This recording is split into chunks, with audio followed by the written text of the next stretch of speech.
حبیب صاحب، آج جب پرویز الہی صاحب کی رہائی کا حکم آیا تو میں نے آپ سے یہ سوال کیا تھا کہ حبیب صاحب کیا ایسا تو نہیں ہوگا کہ ادھر رہا ہوں اور ساتھ ہی گرفتار ہو جائیں؟ تو آپ نے اس پر یہی کہا تھا کہ لگ تو ایسے ہی رہا کہ دوبارہ گرفتار ہوں گے، اور ایگزیکٹلی وہی ہوا۔ دیکھیے، یہ مجھے خبر جب میں نے دیکھی تو مجھے ایسے لگتا ہے کہ جیسے اخبارات میں دلچسپ و عجیب کا ایک گوشہ چھپتا ہے جس میں طرح طرح کی بھانت بھانت کی خبریں ہوتی ہیں۔ مجھے یہ خبر بھی اسی قبیلے کی لگتی ہے۔ اس کی وجہ یہ ہے کہ اس میں خبریں ہوتی ہیں کہ اتنے فٹ لمبا سانپ فلاں ندی سے پکڑا گیا، فلپین میں اچانک تربوز پھٹنے لگے، اتنا بڑا کدو جو ہے وہ فلاں جگہ اگ گیا۔ تو مجھے یہ جب میں نے اس کی تفصیل دیکھی تو مجھے لگا کہ شاید صبح کے اخبارات اس کو دلچسپ و عجیب کے گوشے میں چھاپیں گے اور بتائیں گے کہ چودھری پرویز الہی کو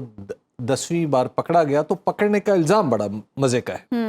آپ کو پتا ہے کہ انہیں جس مقدمے میں پکڑا گیا ہے وہ 18 مارچ کو درج ہوا تھا، 2023 کو۔ 18 مارچ کو جب یاد ہوگا آپ کو کہ پاکستان تحریک انصاف کے چیئرمین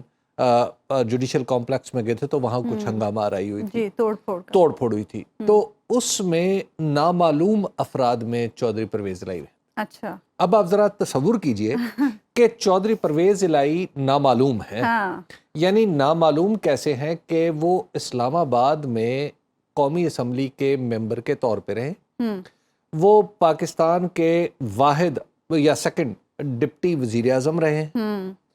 وہ پاکستان میں قائد حزب اختلاف رہے ہیں، وہ پنجاب اسمبلی کے سپیکر رہے ہیں، وہ پنجاب کے وزیر اعلیٰ رہے ہیں۔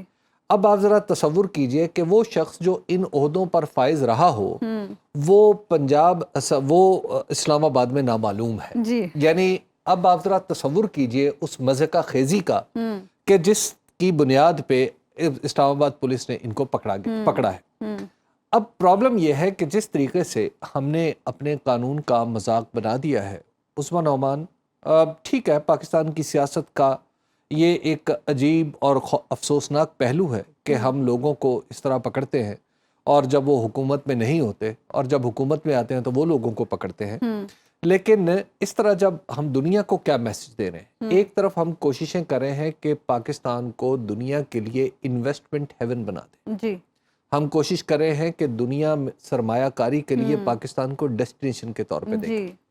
جہاں پہ قانون پر عمل درآمد کا یہ حال ہوگا کہ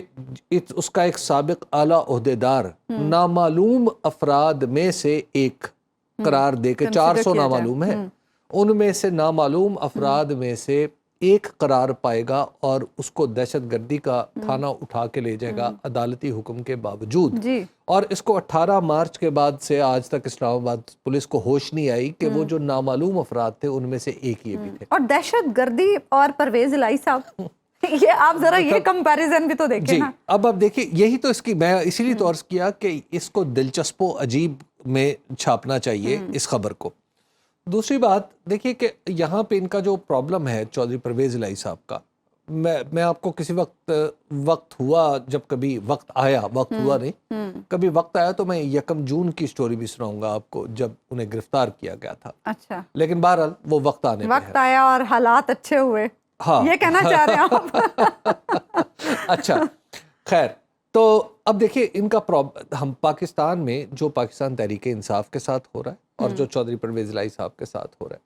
اس کی وجہ یہ نہیں ہے کہ انہوں نے کوئی جرائم کیے، اس کی وجہ یہ نہیں ہے کہ کوئی نقص امن کر رہے تھے جیسے ایم پی او کے تحت، یہ بھی وجہ نہیں ہے کہ انہوں نے کوئی کرپشن میں کچھ ثبوت ان کے خلاف ہاتھ پہ آ گیا، اور یہ بھی وجہ نہیں ہے کہ دہشت گردی کے مقدمے میں، مطلب آپ ذرا دیکھیے کہ مسمی پرویز الہی، ٹھیک ہے، ایک نامعلوم شخص منہ پر ڈھاٹا باندھے ہوئے، ہاتھ میں ڈنڈا لیے ہوئے، 77 سال عمر، اور وہ جوڈیشل کمپلیکس پہ حملہ کر رہا تھا، اس نے کار سرکار میں مداخلت کی اور اس کے ساتھ ساتھ سرکاری جائیداد کو نقصان پہنچایا۔ اب آپ ذرا تصور کیجئے کہ یہ سرکاری جائیداد کو نقصان پہنچانا ایف آئی آر کے مطابق، اور وہ بھی 77 سالہ شخص پہ آپ الزام لگا رہے ہیں، تو بتا رہے ہیں آپ کہ دراصل ہم نے چودھری صاحب آپ کو اس وجہ سے نہیں گرفتار کیا کہ آپ نے کوئی جرم کیا ہے، آپ کو اس وجہ سے گرفتار کیا ہے کہ آپ نے صدر آصف علی زرداری کی بات نہیں مانی تھی۔ ہم آپ انہیں جو سزا مل رہی ہے کہ آصف علی زرداری صاحب نے چودھری پرویز الہی صاحب کو کہا تھا، یاد ہوگا آپ کو فروری میں، کہ آپ وزیر اعلیٰ بن جائیں، لیکن وزیر اعلیٰ بنے، یعنی پچھلے سال کی بات ہے 2022 میں، کہ آپ وزیر اعلیٰ بنے تو آپ پی ایم ایل این کے وزیر اعلیٰ بنے، جی ہم سپورٹ کریں گے، تو ہم آپ کو سپورٹ کریں گے۔ چونکہ چودھری پرویز الہی صاحب نے پاکستان تحریک انصاف کا راستہ اختیار کیا تھا اور جناب صدر آصف علی زرداری کی بات نہ مان کے انہوں نے ایسا گناہ کبیرہ کر دیا ہے کہ اب پاکستان کے پی پی سی کے اندر جتنی بھی دفعات ہیں سب کی سب ان کے اوپر لاگو ہو جائیں۔ اچھا یہ ہوتا ہے پاکستان کے اندر کسی بڑے آدمی کی بات نہ مان۔ سنو نیوز کا یوٹیوب چینل ہی آپ کی خدمت میں بے لاگ تبصرے اور غیر جانبدار تجزیے لے کر آتا ہے۔